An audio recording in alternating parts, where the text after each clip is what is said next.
ప్రమాణ స్వీకార కార్యక్రమంతో తొలి రోజు ఏపీ అసెంబ్లీ ముగిసింది.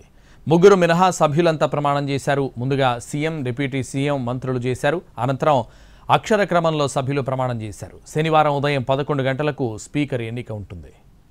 అసెంబ్లీలో తొలి రోజు 172 మంది సభ్యులు ప్రమాణ స్వీకారం చేశారు. ముఖ్యమంత్రి చంద్రబాబు ప్రమాణంతో సభా కార్యక్రమాలు ప్రారంభమయ్యాయి.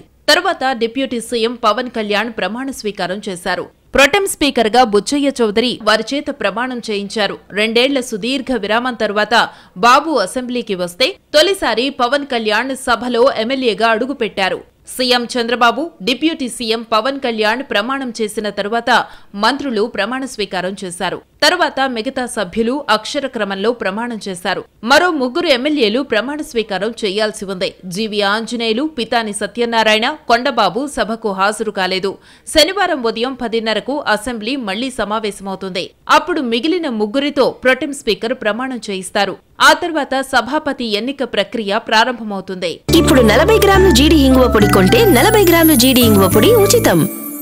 ఇప్పుడు 40 గ్రాముల జీడి ఇంగువ పొడి కొంటే 40 గ్రాముల జీడి ఇంగువ పొడి ఉచితం.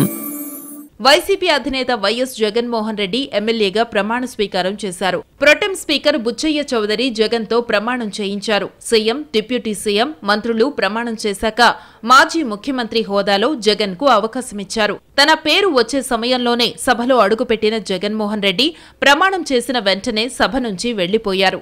ఏపీ అసెంబ్లీ స్పీకర్ గా టీడీపీ సీనియర్ ఎమ్మెల్యే చింతకాయల అయ్యన్న పాత్రుడు నామినేషన్ దాఖలు చేశారు. అయ్యన్న తరఫున అసెంబ్లీ సెక్రటరీ జనరల్ కు నామినేషన్ పత్రాలను సమర్పించారు. కూటమి నేతలు, డిప్యూటీ సీఎం పవన్ కళ్యాణ్, మంత్రులు నారా లోకేష్, పయ్యావుల కేశవ్, అచ్చెన్నాయుడు, సత్యకుమార్ యాదవ్, నాదెండ్ల మనోహర్ ఈ కార్యక్రమంలో పాల్గొన్నారు.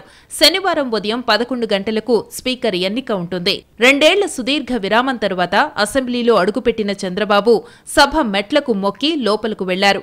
వేద పండితులు పూర్ణ కుంభంతో చంద్రబాబుకు స్వాగతం పలికారు. తరువాత తన ఛాంబర్కు వెళ్లిన సీఎంకు వేదాశీర్వచనం పలికారు.